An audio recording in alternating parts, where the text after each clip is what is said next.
All right, so we've been experimenting with nice clickbaity topics. So you Tim. got another clickbait topic for me? I do. Okay, good. Every clickbait topic starts with the top 5 something. Top X, excellent. Top 5 post-quantum cryptography laggards. Ooh, this is fun.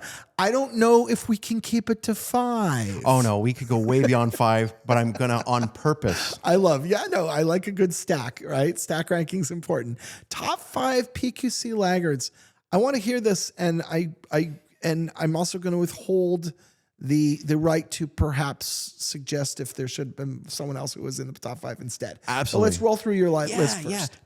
I think, by the way, we're gonna start with the most laggy of the laggards. Okay. Critical infrastructure, IoT, OT. I was wondering if it was the I word. That was the first one in my mind. Can you imagine that the things that provide our power, our water, our pipelines, even our manufacturing are going to be the last? Absolutely. It's a foregone conclusion. And it's definitely scary and it's definitely bad. And some of it, that there's just so much else. I mean, the one thing I'll offer is, do you even need a quantum attack, or do you just need a good hacker?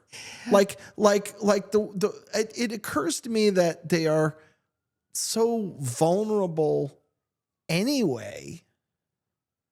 You know, we laughed on a recent episode about, well, if you just don't use cryptography at all, then you're not subject to a quantum attack, right? And sadly, that's still is frequently the case in this category. I'll make a sad joke and then we're going to move on, because it's such a brutal category that it's almost, Tim, at least they don't have to worry about cryptographic migration, because there's no cryptography to migrate. You know, you sort of say that, but you know, one of the interesting things that occurred is there were parts of the world where telephone, like physical telephony, was very poor. And what they did was they leapfrogged directly to cellular technology. Correct. And they never put in landlines at all, right? And you do wonder if you will see a flavor of that here, right? Where because it is a clean slate, because we've done nothing, when we wake up and take the memo, we'll go directly to post-quantum cryptography. You and I have had a lot of talk, and I think we should have more talk about people who are adopting hybrid approaches and various forms of retrofits versus things that are ripe for innovation. A clean install. Whole podcast coming up. Tim, number 2. Number 2. Space systems. Okay. Which a lot of people just wouldn't think about. Sure. But Tim, are you putting on your spacesuit with your quantum wrench? This is one of the areas where you still see long-lived certs. Of course. Because people go, well, I can't touch the satellite ever again. Whatever I put on it, when that cert expires, I have to stop using the satellite,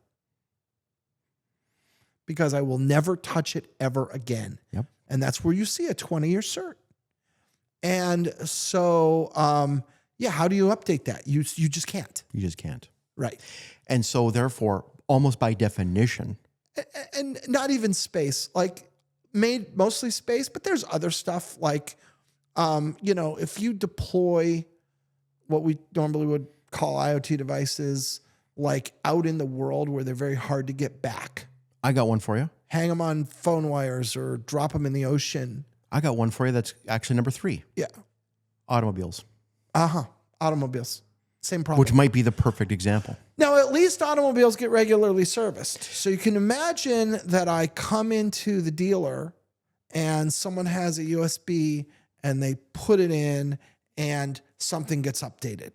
Like, that's at least plausible with a contemporary, connected, probably EV, sophisticated vehicle.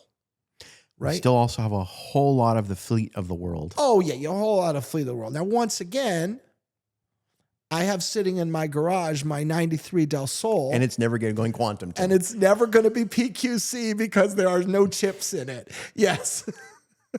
I guess the clock has a chip. Someone can change my clock. Jesus. Tim, healthcare. Yeah. I hate to say it. Yeah. Hate to say it, but your MRI machine where your extremely private information is going across ain't going to be post-quantum for a long time. So yeah, you got the devices for sure.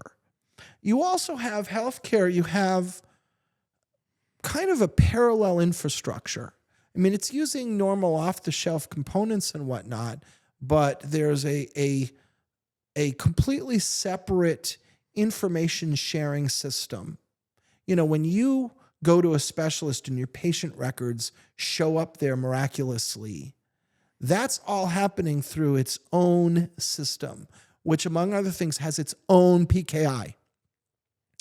And I haven't looked into this, but if that PKI doesn't get upgraded in a timely fashion, then that will be a laggard and that will be a point of vulnerability. And it may be that it's not being.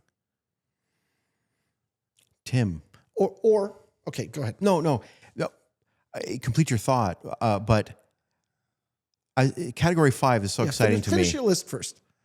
Category number 5 on this list of laggards is so big to me. It's not just, geez, maybe we should have its own podcast, like its own podcast episode. It could be its own podcast channel. Okay. And that is a laggard, perhaps not as bad as space or OT. It's going to be the public blockchains. It's going to be distributed ledger technologies. I don't think you can clean that up in time. How do you do that? Yeah. And that is definitely a high stakes environment. That's where there's money. Yeah. You remember, if you don't hold the keys, you don't hold the cheese. Yeah. And if your crypto wallet, which is essentially a PKI artifact. Yeah. And that's where we talked about the Vanguard. One of the things we identified about the Vanguard was they had a great deal of control over their environment. You could flip that and you could say the laggards are going to be the people that have very little control. And public blockchain, especially for things that have value, like cryptocurrency, is the poster child for that. You can't just go change this stuff because everyone depends on it for their money. And therefore, topics such as post-quantum migration of wallets in existing systems that can't change almost by contract. Wow. How does it change consensus? How does it change? Oh my God. There's so much to think through that it's an entire discipline of security that nobody is really addressing right now. Yeah. Yeah. That's an interesting one. There you go, Tim. That's 5. Can I add one? Yeah. I want to build on your healthcare concept to broaden a little, say consortia-based PKIs. There it is. Smart cities, because healthcare is an example of that, but it's not the only one. You see them in banking and finance. Yep. You see them in smart cities. You see them in aviation. Yep. You see them in Wi-Fi access. All of these things have PKI. They're orthogonal to the big ones. So people are going to handle the web PKI. Yep. But these other consortia, they don't necessarily have PKI experts. They absolutely don't have as much. They don't necessarily have someone worried about the PKI as a full-time job. They might not be following this stuff. They're not fast to move. Yep. And those guys are going to be laggards for sure.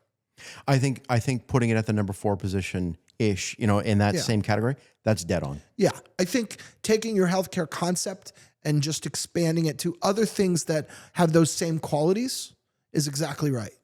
In fact, healthcare consortia PKIs exist. Yes. Right? So Correct. There's the proof. Absolutely. Yeah. All those spaces have them. Probably some other ones I'm not thinking of. Yeah. And I'll stand by my earlier statement. I think that list could go on and on. But in terms of a top 5, it's a pretty good top 5. There we go. Thanks, All right. Tim. Thanks, Jay.